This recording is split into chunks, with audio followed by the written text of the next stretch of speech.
Hi, this is Bonnie with TLC Inspirations, and today, at my granddaughter's request, I'm going to make a couple of sock monkeys. And so I thought I would take you along for the ride and see if I can guide you or walk you through making a sock monkey. I'm not using the traditional red heel socks. I've chosen a couple of pair of colorful knee highs. They're probably teen size. So first you'll want to turn your sock inside out and find the center from the heel up to the top. And then once you've got it to where there's a center line, you'll want to pin it so it doesn't slide around. And you're going to want to measure straight across. Make sure you have the center mark. If there isn't a natural fold there that marks it for you, then just go ahead and use a marker to create that.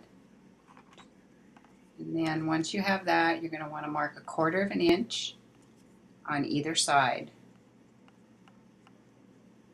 In other words, both sides, 1/4 of an inch of the center line. The center line will actually be our cutting line, and the other two lines, you'll want to connect them all the way to within about an inch of the heel to the top of the sock. So here's where you're going to want to leave about an inch. And then we're going to be cutting up to that point. And we should have a stitch line on each side.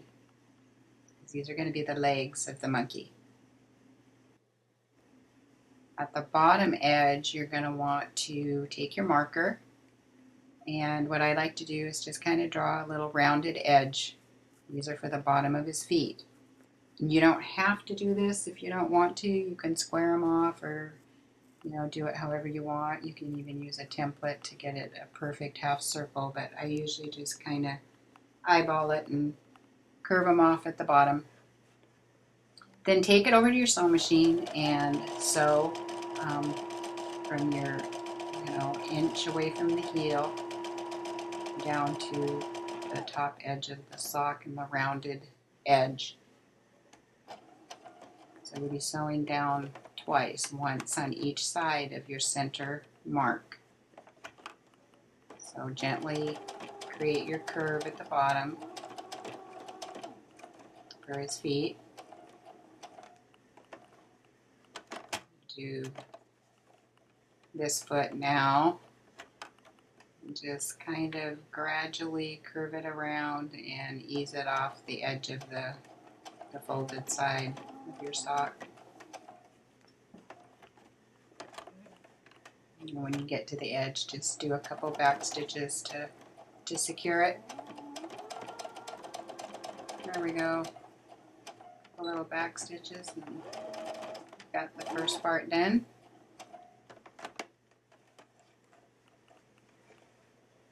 Now you can see where I curved it off and created a little foot there, a little rounded foot.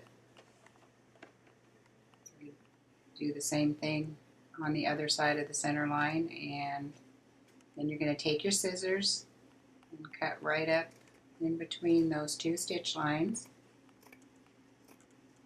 Cut all the way till you get to your inch mark from the heel.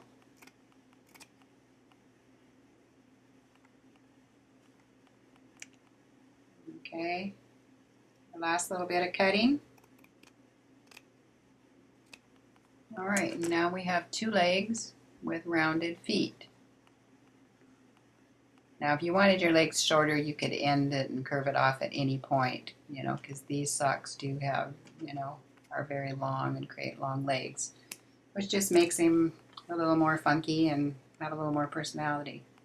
So now you want to make sure that your hole at the top of his legs is big enough for you to get your stuffing in, and it is. So now we're going to trim off our little corner edges off of our rounded feet so that we can get rid of the bulk, because the next thing that we're going to do is turn him right side out, and I'm going to do that quickly. At least with the magic of a camera we can do it quickly.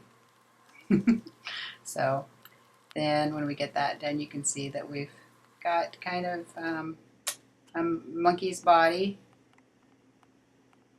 There's his backside and his legs and his head and his body and his rounded feet.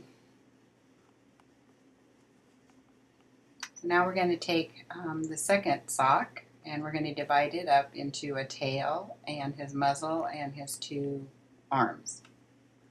Now you'll want to take note of how wide your sock is.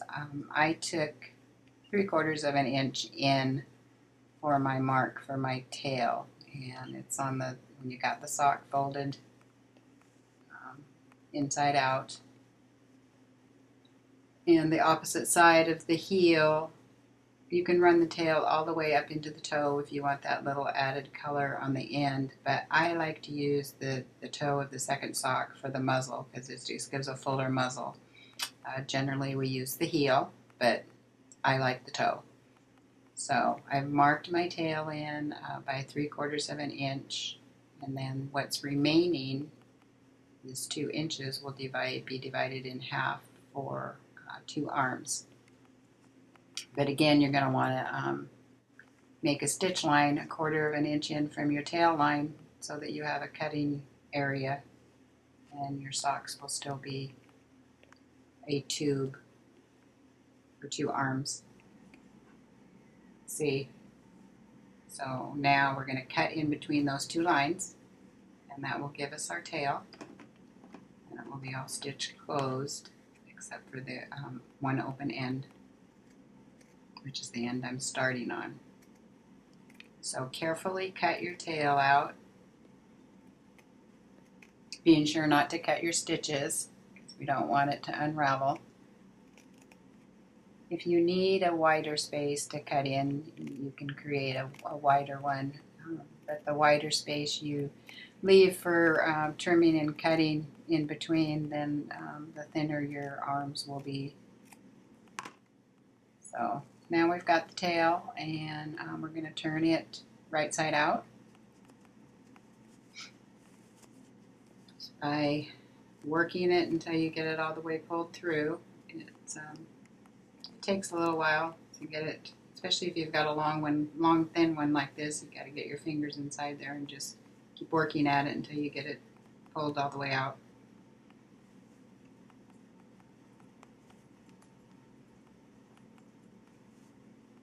Yeah, a little tedious. Didn't speed up the camera on that one so much. Anyway, so now we've got the tail created, and I must tell you that stuffing the tail is a real task, so you may want to use a stick or a wide fat crochet hook to help you stuff it. Now we'll take what's left and create 2 arms. So we're going to find the center and mark it, and draw a line from about an inch within the heel again to the top of the sock. That will be our cutting line. And then again, you're going to sew just about a 1/4 of an inch or an 1/8 of an inch on each side of that center line, and then cut in between the 2 again to create your arms. So again, the center line is the cut line, and you can see that we stitched on either side of it, and we're going to cut right in between those 2 center lines, and that will give us 2 arms. Okay, so now we've got our arms and our tail and our body with the legs. So now this is what's left of the second sock, which is going to create our ears and then our muzzle. You know, whether you choose the heel or the toe for your muzzle, you've got both intact there, so you can make a choice. Now for the ears, I used a plastic quilting template, a small circle. You can use the lid of a jar, a medicine jar, a vitamin jar, something like that. You can freehand it if you don't even want them to be perfectly round. You want to give them more character. You'll want to leave the one edge kind of open and straight, because that's the edge that's going to be sewn to the monkey's body.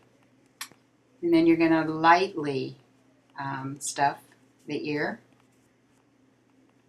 Sorry, I ran out of the camera frame there a little bit. Fold your raw edges in, and then fold the ear in half. And you're going to want to take and hand stitch across where I'm holding it pinched there. And that gives your ear a little character.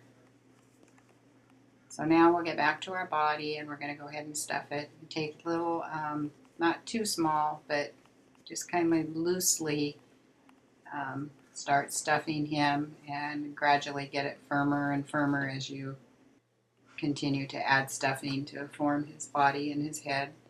When you're done, you're going to want to slip stitch the opening and close that up. And then you can see we've got his head and his body and all his other body parts stuffed.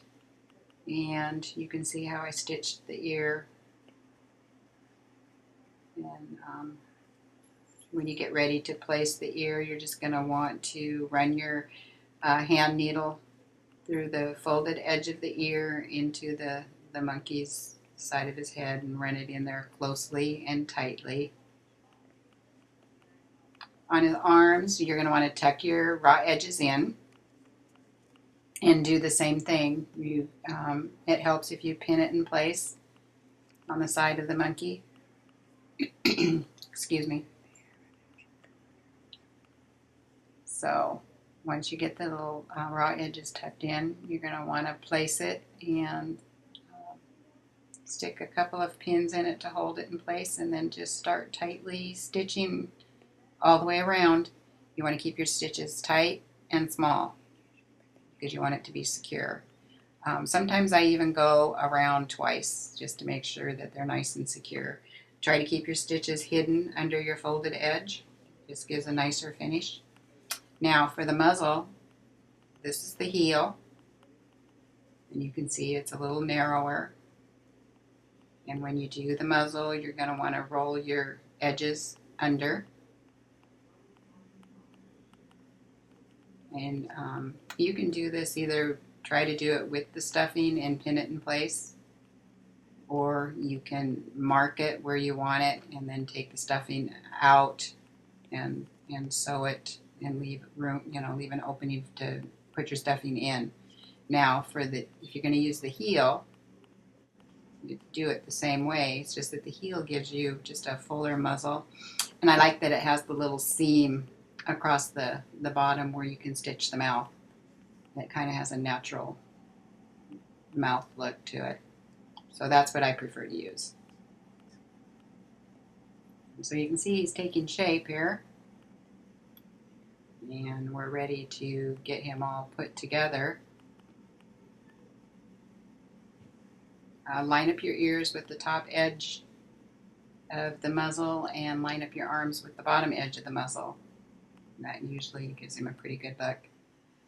And then we forgot about the tail, but you can see it's attached the same way as the arms are. So make sure you, if you're going to do your muzzle without the stuffing, make sure that you've marked it for centering it, and then you just will fold the edges under, pin it, and sew it all the way around, leaving an opening to put your stuffing in.